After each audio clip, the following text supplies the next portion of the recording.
This is episode 5 of the Arts Academy podcast with Victor Varnado and Roxxy Haze. How to make your web series with special guest Heather Fink. So I'm going to spend this first part talking about making your own web series.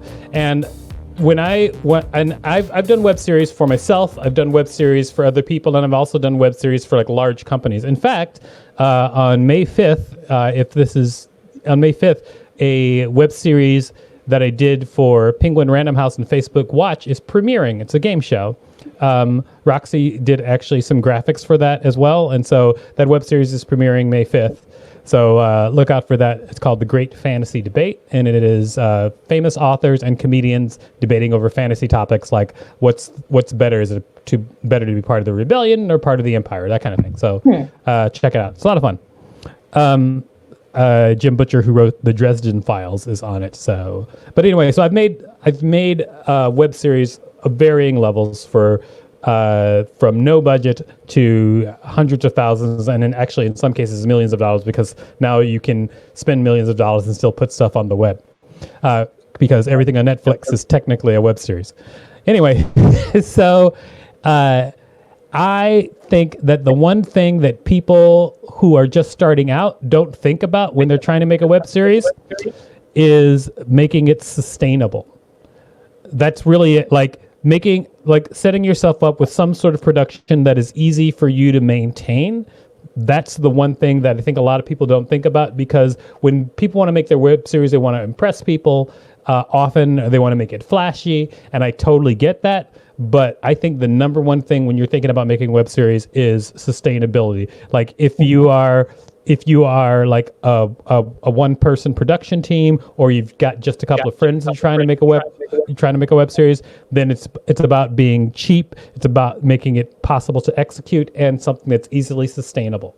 All right, so let's just go down the list. I'm actually going to go over notes of a class that I teach about how to make a web series, but I'm just going to go over all of those notes and try to give them to you for free. All right, so the first thing we always usually talk about is web series formats. Have either of you made web series before? Yeah, long time ago. Yeah. How can you describe your format of your web series? Well, I'm talking early days of the internet, like 2007. I had a series of talking raw meats called Meats. And it went viral on the front page of MySpace back in the day, which was pretty wild. MySpace. Wow. Yes, that's how old. But the negative was sustainability. Made me think about how frustrating. We loved doing it, but we had to work with live meat puppets. So that wasn't so great to revisit all the time. A little stinky, a little unsanitary. So no, I get it. It's hard to make things that are easy to reproduce, like week after week after week. How about you? What was yours, Roxy? Mine was more like kind of like a Saturday Night Live style show, I guess you would call it. It was the Roxxy Haze show, so it was a sketch show. It was a variety sketch show, and I actually had like a couple producers and stuff like that. And I guess to kind of touch on your point, it was not sustainable. It was not something that we could keep doing because none of us really had money. Most people were like working for free or like, kind of helping out. But like I had kind of like a big cast, and we were trying to shoot like multiple sketches and like and stuff like that. It was just way too much. And at that point, I didn't really have a social media presence. So like we spent a lot of money trying to do this thing, and we had like a couple different episodes, but it wasn't really getting any views. Got it. Okay. Well, and I think that really feeds into my point, which is just like sustainability. Yes, 1,000%. I'll talk about different formats, and then I'll talk about different formats I'll talk about sustainable versions of those formats. Okay, so one format that everybody thinks about is narrative. That's these are all like scripted formats that I'm talking about first. A narrative format is something like what Broad City was, that started out as a web series. High Maintenance is an example that started out as a web series. I know that in Broad City, one of the things that they did was they weren't really worried about when they put theirs out. They were just worried about finishing them. I feel like something like Broad City, it's easier to do if you keep it to one location and you you don't really bring in like advanced lighting. And well, as a matter of fact, I know that's actually what they did. I actually made a huge mistake once because they asked me to direct an episode of their old web series, and I was like, I ain't got time for that. Oh no! I mean, not that it would have boosted my career or anything. I mean, I wasn't that mean about it, but I was just like, I literally didn't have time to help them. And so, but then they went on to become super famous, and they hired somebody to kill me. No, I'm kidding. But that's a simple format. Another scripted style that's actually easier to produce is the video essay style. I'm sure you've seen a bunch of those, right? A video essay style. Like video essay are usually where people will sit down at a computer and they'll write, say, a few hundred words, and then they'll read those few hundred words into a microphone, and then they'll put images on top of those words wherever they're appropriate. Which is, as you can already tell, it's much easier to produce than a scripted series. Although much easier to produce than a narrative series, but the video essay series is actually there's some that have caught on. And it really is just like if you're a good writer and you can write a good article, this is a really straightforward way to go. I actually did a video essay series where it was a combination. Actually, I'll talk about that in a little bit because why not? Because I'm actually going back to it now, doing my web series, which is a video essay series. Infographic series. They're kind of like video essay series, except what they usually do is they use graphics and or charts to make things more palatable. For instance, like here's an example of a video essay series. If you ever heard of Minute Physics. Can you guys hear that? Can you guys hear the minute physics? No? Okay, it doesn't matter. I'm going to turn down the audio. Minute Physics? Yeah, Minute Physics is a version. Minute Physics is a web series where they really just talk about physics and stuff like that. And they basically just draw on paper and speed it up, and that's it. And so like really all this takes is 1 day of writing and then 1 day of pointing your camera at the paper once you have all the slides planned out and just drawing those slides. And honestly, one of the things that they do, which people love it, is to watch people draw. However, that's actually really low production, like on the production end. Of course, there are people who do much bigger things, like, for instance, the infographic show, which is the same type of thing, except everything is After Effects and infographics. Obviously, these guys take a lot more time, but one thing they do. I love saying do, by the way, is they'll buy graphics online and then use those graphics, prepared graphics, and then adjust them from there on out. Anyway, those are both examples of infographics type shows which can be made. Let's talk about other formats. Magazine shows, really easy to make. A magazine show is a show usually where somebody just straight up talks straight to the camera about something, and then they will usually like put in like B-roll, which just means like footage on top of it to explain. Like the news basically is a magazine show, like, and there are all kinds of news magazine shows. There's stuff like one of my favorites is like Nerdist News, which is just news about nerdy things, where it really is just somebody straight talking to the camera. Sorry, I'm waiting for this ad to skip over so that I can show you what I'm talking about. It really is just somebody straight talking to the camera and then cutting back and forth. And then cutting back and forth to the person talking, and then just clips. Like, isn't this great? Also, if you do a show like this, then because of fair use, you can actually use clips from all over the net. So you can download trailers or interviews or anything else. Like if you are reporting on and speaking about that particular thing, then you, through fair use, you can actually use clips of everything, which is how they get away with all of this. It has to be under 15 seconds? How long? No, it doesn't. It doesn't have to be. It just, as long as you are talking about it specifically, and as long as you're talking about it specifically and you need those clips to illustrate what you're talking about, that falls under fair use. It doesn't have to be a certain number of seconds. You can't just say, hey, I really like the movie, Mad Max, and then show the entire movie. You can't do that. But you can't say, this scene in Mad Max is specifically interesting because of X, and you can show the entire scene. If, I wouldn't do just that. I wouldn't make that your format forever. There's talk show formats. We all know what those are. There's sketch comedy formats, which is what Roxxy did. For me, I did an essay, documentary, and infographic hybrid called I Think I'm Having Fun. And I'll show you a little bit of this. Basically, I Think I'm Having Fun is just a series where I just talk about what it's like working as a entertainment professional. And I would just, and sometimes it would be like things like, oh, this is what it's like to go out at night in New York City and do stand-up. And sometimes it would be like, hey, these are all the different ways that I've thought that I was crazy for a while. And then I would just, it's a combination.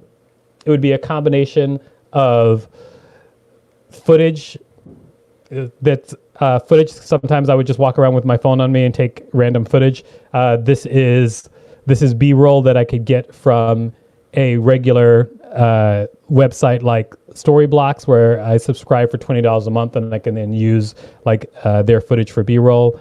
And then this, of course, is also footage from my phone. This is just me when I go to different shows. Basically, what I did was I kept my old phone on me, and then my old phone would just be something I would just pull out and shoot random stuff at. And I would shoot my performances, and then at the end of the week, I would just dump stuff from my old phone and then write an essay around that, which was a simple way to produce stuff. And then also to fill in the blanks, like if there was something that I didn't have video footage to support, then I would just draw it. And so I would lay down note cards, like a notebook full of note cards, and then I would draw. I think it's coming up right now, so you can just see it. Actually, there's that. Oh, whoops! I'm clicking on that like it's a YouTube video. So that's what I would do. I would lay down note cards, and I would just draw on the note cards, and then talk over that as well. So it was like a hybrid of all of them.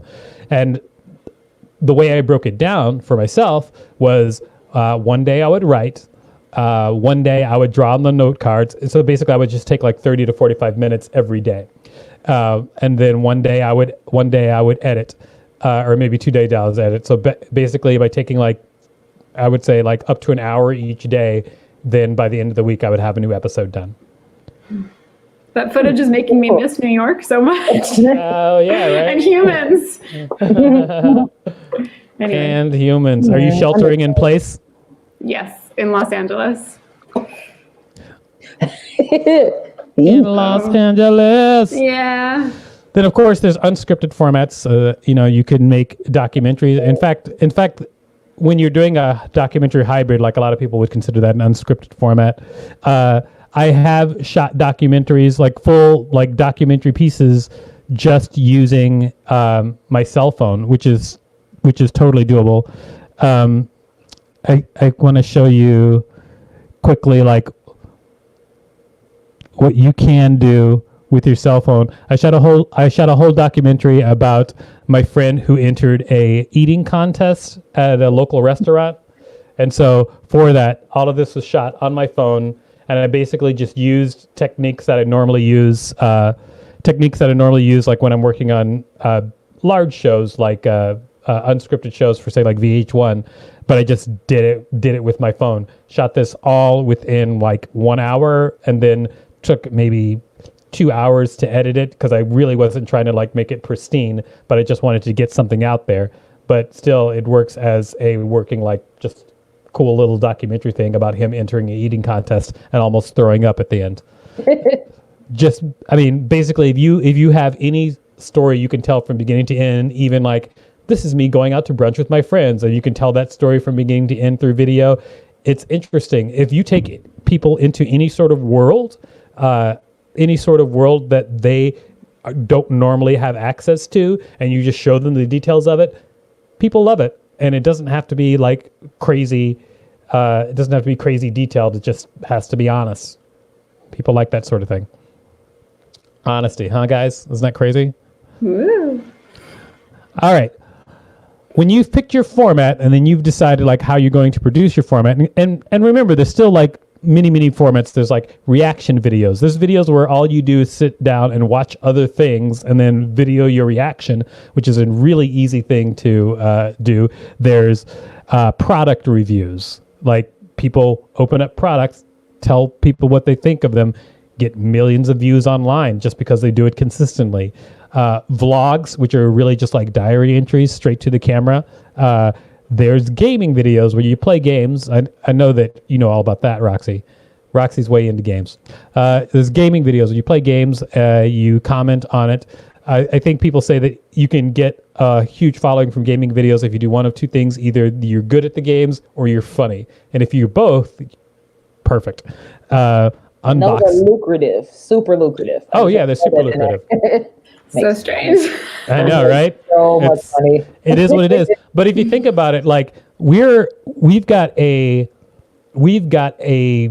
marketing. I mean, now our market is the whole world. It's not like a lot of people that I know, especially like in the comedy world, they're always thinking locally rather than globally. Uh-huh. And so I really a couple of years ago, I just decided, I'm not going to focus on locally anymore because one, I don't like to tour, so I'm not going to be that local touring comic guy. Mm-hmm. And then two, I mean, I do like to tour, but only if they treat me like a princess. Like if I'm treated if I'm treated like gold, then I like to tour. But if I'm like, hey, sleep in this crappy motel, I'm like, nah, no thanks. I'm good. Okay? Exactly. So then like rather than spending 7 hours on making a local show, I would spend 7 hours on developing an article that got published in Vice instead. And that got me a lot more notoriety than that local show did. Q&A videos are really simple. Mm-hmm. People collect, this is sort of like what we're doing right now, but people collect questions and then they just answer them in videos, and then that's it. That's what they do. I think that those are all like super viable. So once you've got your style chosen, then you got to decide like how you're going to produce it and break it down. So tell me about like you talked about your meat production, Heather. Why don't you tell me a little bit about like how you produce that, because maybe there's a way that it can be even broken down. Yeah. Well, back in that day, YouTube was new, and I just wanted to shoot and make stuff with what I had. And so I did. I was shooting sketch comedy all the time. I mean, most of my stuff were one-offs. My bigger successful things were spoofs of Gossip Girl. That went really viral. And yeah, I used to have a day job, like a 9-to-5. I was a business lady, and I would just take my money from work and buy basic things. Like I bought a DVX and I had a boom microphone, and we just made it like that. And I had I got Final Cut Pro on my computer. I got like a discounted version, and that was it. I got some really basic things that I used with my day job, and I would have a crew of 5 people. I had an agreement with my cinematographer at the time, Daniel Zimmer, who's still out in New York City doing his thing, where he could use my camera for free if he shot my stuff for free. So that's how that worked. Oh, that's a really good trade. In fact, I did a music video sort of like that, where I wanted to do a music video for a friend of mine. His name is Shaq Stanley. And then in the music video, what I did, and it looks here. Let me show you a little clip of the music video. It's called Frittata Swag. If anybody's out there, if you Google Frittata Swag, it'll be the first thing that comes up, because there's not many things called Frittata Swag, I'm sure. Anyway, so we did this video. Called Frittata Swag, and then basically I got a really good cinematographer to work on the music videos. You can see like a lot of the shots just like look really good, and the lighting is pretty sweet. But basically I put up a posting which said, hey, I've got $100 for somebody to shoot this, but I'll have my own camera available. I have my own lights available. All you need to come in and just give me your time. and I have a tight shot list. We'll be done in 3 to 4 hours, period. And if we're not done by then, you're free to walk off. And so I just said, if anybody is just like around and wants to help me with this, it's just a passion project, please come do it. I feel like asking like that is the only way to ask people to work for underprice. Just like if you're just like 100% honest and you also try to make it really, really easy for them, then you can get like somebody good to come and help you. Because for this, the entire budget of this video was $500. And so that being the case, like, I was honest with him. I was like, I told him that the entire budget was $500 and was coming out of my pocket. Yeah, and it was all made with friends who I can't afford anymore unless I had a real budget. So, exactly. Yeah. Barter system always works. Oh, yeah, the barter. I'm good at like, hey, if you help me film this and edit this, then I'll help you edit this when you need that. So like just utilizing all your resources to, hold on, my hand got stuck in my own pocket. Utilizing all your resources. Right. To help you for free. And your pocket attacked you. It did for no reason. I think I would suggest the barter system for like one-off projects, but for like a continuing project like a web series, unless it's just like you have a sustained way of bartering. For instance, like when you're talking about like you had a camera and your friend could use the camera for free as long as he kept shooting your stuff. That's a sustained bartering thing. Yeah. It's just harder. Yeah, we all got older and people's rates went up and their demand. And so no longer, I mean, I eventually had to come to these people with paid gigs, which eventually happened. And for example, I know we're eventually going to talk about my feature, but I did have a decent amount of people who were volunteering on that, working for free or cheap.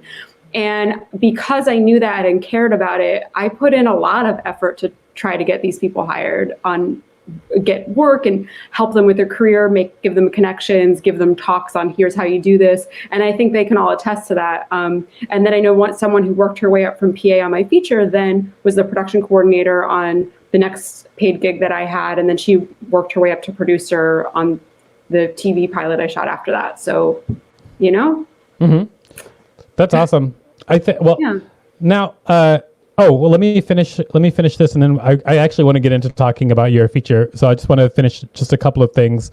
So for pre-production,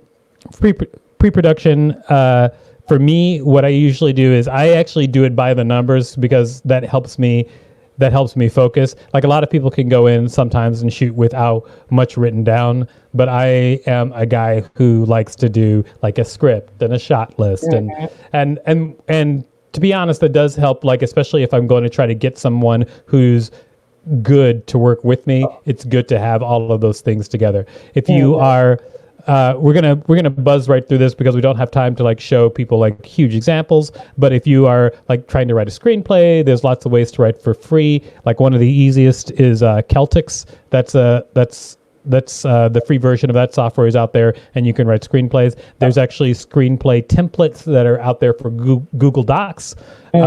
My favorite is Fade In software. I use that software a lot, especially because like you buy it once, and I think it's only like $50 right now. You buy it once, but you can download it on every device that you have, which is super useful. Like your phone, your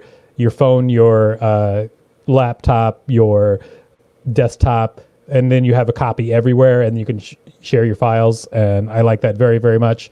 Depending on what you're doing, you can either use a traditional script format, which is something like this, which is this is actually a script that is from a short that I did with a puppet who is a racist puppet, and then he's in a bar and he gets in a fight. At the time, this is also like a short where I called in a favor, and then so like the guy he gets in a fight with is Michael Che. But it's racist puppet fighting Michael Che. But in my actual class, I guess what I often do is I'll like hand out the script and then show people how the actual final scene worked out, and then also show them the shot list about how it goes from like script to shot list to storyboard to final scene, so you can just like see the whole process, which is, I think, pretty useful. Then, if you're not doing this type, if you're doing like something that's more like a commercial, those are usually written in a 2-column format, where they're on the right side is the audio, and on the left side is descriptions of what the video are. In fact, if you just look up commercial script or Google commercial script, you can find out a lot more about that style, which is what I use a lot for, like, I would say promo videos. Right. Music videos do that a lot too. Exactly. It's very useful for that kind of thing. Let's talk about how you might produce things. I am an advocate of just, like, when I'm producing something like a web series, I'm an advocate of just using the absolute simplest production tools. Mm-hmm. Like I'm 100% behind. Like I have my regular phone, which is right here, but then I also have, where is it? My old crack phone. But I can load all my software on my old cracked phone, and I can just stick it in my pocket or charge it up fully and just use it to shoot whatever it is I want to shoot. And especially for, like, the style that I was talking about for my documentary, that was kind of like my week in the life sort of documentary, just like having a phone on me where I always can pull out, it's always charged up, and I can shoot a little something. I don't have to worry about the space on it because I just dump everything off of it, and then it becomes everything. It's all I need for production from beginning to end. I did spend money on Filmic Pro, which is a software that makes phones shoot more quote unquote professionally, even though, like, you'll never be truly professional from a phone. I mean, at least not yet. But it could totally. It's going to happen. I mean, it's going to happen. Like Steven Soderbergh has shot many features on phones. I think 3 so far. Oh wow. Unsane was an entire feature that Steven Soderbergh shot on, like, an iPhone, and that was like a couple of years ago when iPhones weren't the best, but it still looks all right. So yeah, I mean, at the moment, all those people doing that, like Tangerine, for example, they have really great support systems that they put on there. And I wonder if this software you use gives it, like, the 24p frame rate, or does it do that? Oh, it absolutely does. It gives you the 24. Okay. You can choose your frame rate. You can do 24p. You can do slow motion. Like it basically just, like, they made this software. This is actually Unsane, shot by Steven Soderbergh. So they make their software so that for each phone, it cranks up the mechanics in the phone as far as it can possibly go. And then he's got great lighting. So there's that too. And he's got great lighting. Yeah. But I mean, like I said, like that little documentary thing that I showed you where my friend Pete was entering the eating contest. I mean, it was just great lighting because, like, if you go to, like, a burger joint, they have a specific style of lighting that people just accept, and it's good enough. Yeah. It can be good enough. This is, in fact, I think that what comes out of phones can look way better than this actually looks. Like, this looks okay. It's kind of muddy, but you can get a way better image out of this if you just tweak it a little bit better. Yeah, because most phones have 4K capability now. Absolutely, yeah, they have 4K. I mean, I'm guessing this was shot in 4K. Mm-hmm. I'm guessing about the muddiness. You think it's just the coloring of it, or? Yeah, that definitely looked color corrected, but and you can also put these little lenses on the phone and stuff that can make a big difference. So I'm assuming they did everything that they could do to trick out that phone. Well, I think they did, but for instance, like, if you look at something like Tangerine, like, that is much brighter. Like the quality, hold on. Yeah, the quality of Tangerine is, like, much brighter, and it looks, and even though it was shot on pretty much the exact same system as what we just saw, but it just looks like much different. Like, it looks. Yeah. Yeah, I mean, that's all beautifully color corrected natural light. Mm-hmm. Yeah. Exactly. But they also hired a professional sound crew. I mean, okay. Absolutely. Yeah, absolutely.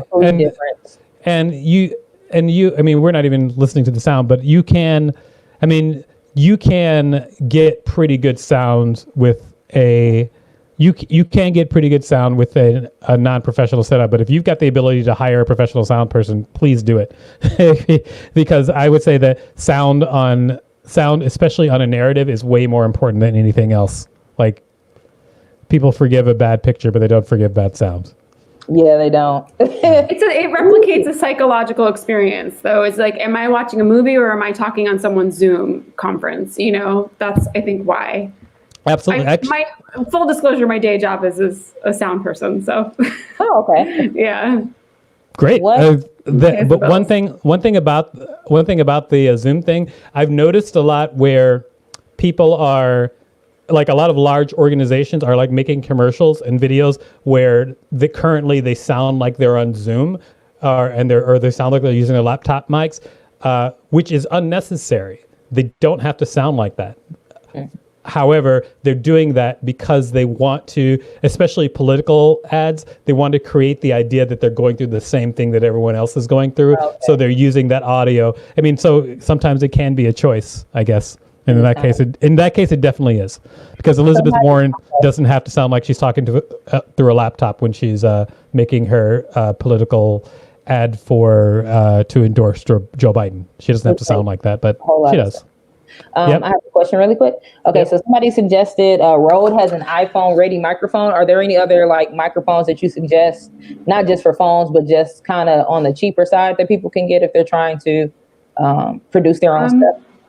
I don't have an expertise in those kinds of microphone setups because I do it for like movies and TV shows. Yeah, however, I will say that on the low cost, Rode has an NTG2, which I think is the best quality inexpensive shotgun microphone, but that's also, that doesn't plug into iPhones or anything like that. That would be, back in the day, I used that microphone with my DVX, which had an XLR input. So you'd have to use it with something that has an XLR cable input, which is that 3-prong little thing. I know that Rode has a video mic and all these other things, but I really don't have any experience or knowledge about those things. Okay. I will say this. One thing that you can do, and you can plug into almost any phone if you use a USB-C audio interface. Well, I mean, that'll work with most Android phones that have a USB.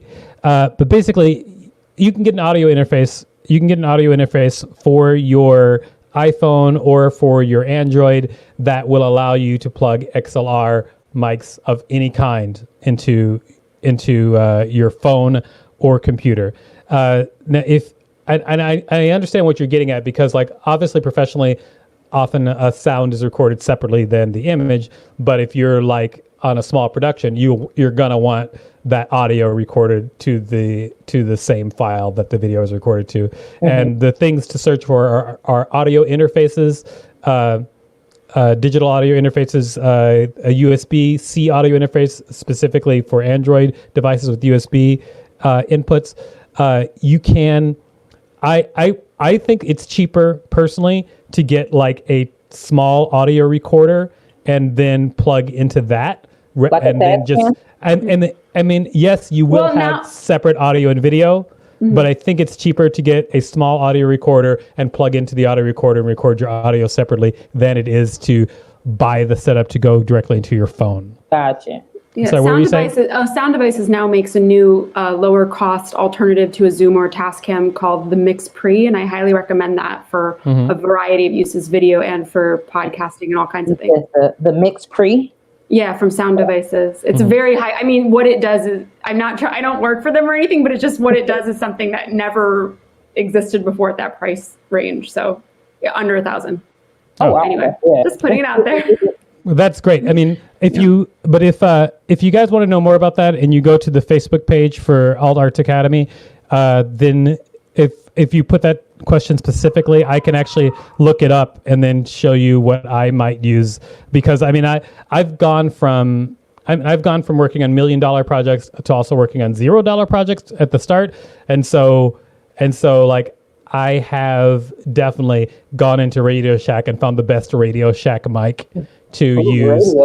Yeah, back in the day, I did a short film. I did a short film that I spent maybe $50-$60 on, and then ended up licensing it to Comedy Central for $10,000 because like it was one location, Radio Shack mic, borrowed a camera, and $10,000 later I was like, what? Yes, I want that information for me, so I'm gonna go ask that question on the page. If anybody else wants to ask a question, feel free. We're here to answer your questions. We totally are. I mean, and of course, you can use DSLR cameras, prosumer cameras. I mean, there's so many cameras out there. Like if you've got the money for a camera, then great. However, think about renting a camera. It's actually cheap. It's so cheap to rent a camera. And if you have someone who's a great cinematographer who is ready to work with you, rent an awesome camera for a week and shoot something amazing.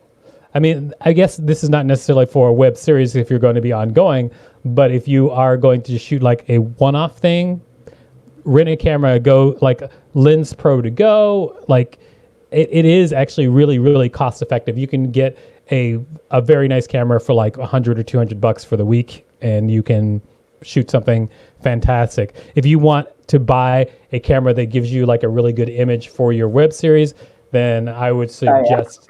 I mean, there's so many shows online that all they do is talk about like, get this camera or that camera or this camera, and they do shootouts with cameras, like, and test the dynamic range. They test the noise and low light. Like I would say Google camera shootouts, and especially in YouTube, and people have already done the work for you. That's actually the best thing about the internet. Almost everything that you can think of researching, someone's already done it. You just have to learn how to Google for the right thing, and someone has already figured out. Like if you just went on YouTube right now and was like, best microphone for our best cheap microphone for video, I think, in fact, you know what? Let's do that together, because this is what I always do. I don't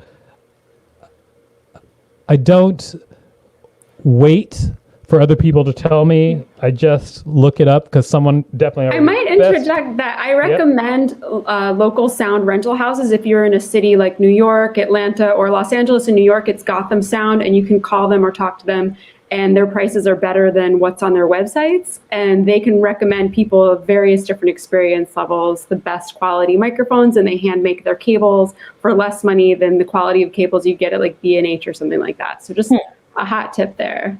Yeah, that's great, actually. In fact, of course, you would know the sound rental area way more than I would.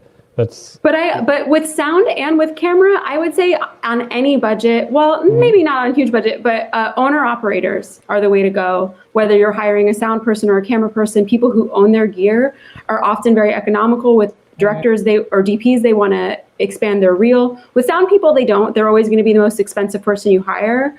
But you might find early career sound people in film school that would work for you for a budget because they need to get more experience. So owner operators are definitely the way to go. Oh, yeah, that's actually really good advice. Like if you have a little bit of a budget, and you can find an owner operator, like that's great, because they come with their equipment. Sometimes an owner operator will also try to have a rental fee for their equipment, which is fair. But it just depends. If you're willing to just like be straight up with people and talk to them about what you're doing, then sometimes you can make a deal. I will say this, I've been on both sides where like I have been a person with no money and I'm trying to get somebody to help me. I've been a person who is a professional and somebody's trying to get me to work on something for no money. I think the most fair thing you can do is to just lay it all out there. Tell people exactly what you're working with, never post something and then surprise people with your lack of money. Just lay it all out there 100% so people can make their decision without wasting their time. Yeah, let them know what they're getting into, and you'll find someone who's like, hell no, I won't do it for that cheap. And then you'll find someone who's like, this is exactly what I want to be doing right now. So exactly, like for that music video, like the cinematographer who showed up was just great, because they were just like, I actually live 2 blocks away from you. I'll come do it. And they did, and they kicked ass. I was really, really happy. Can I also interject really quickly? Because Absolutely. this is kind of experience, and it's just me kind of giving some advice. If somebody says no, and it's going to happen a lot, like, don't take it personally. Like, I've had people that want to work with me or tried to work with me doing like web series and stuff, and I've told them no, and then they've taken it as I'm insulting their art or something like that. So even like when you're asking like cameraman or just somebody to work with you, if they say no, it's not a personal thing or a slight against your art. They may just not want to do it. Or not be available. Or not be available. Yeah. So don't take it personal. That's the quickest way to get people to not want to work with you in the future. So just throwing it out there to some of y'all, because some of y'all watching. Now, I would say that my number one pick for absolutely free editing software is HitFilm Express. There's a lot of free editing software, but HitFilm Express basically has the functionality of Premiere Pro and After Effects built into one program. They have a free version. The free version, the difference between the free version and the paid version, where in the paid version, where you'll have like an endless number of effects. In the free version, you don't have an endless number of effects. However, it is absolutely free, and you can edit. It's called HitFilm Express. You can get that version you can get the free version, and then you can actually edit a complete feature film with it. A lot of people do, like 5 million people have downloaded it. I would say it's my top choice. There's a lot of other free editing software, like you can use DaVinci Resolve, that has a bit more of a learning curve, but this is the one. And if you want to just Google free video editing software, there's actually tons. There's more and more as the world becomes a place where more people have to like make content. It's really all over the place. But my favorite, HitFilm Express. All right, so that being said, I think that we're going to be done with this section about how to make your own web series. We talked about a lot. You can find us at artsacademypodcast.com.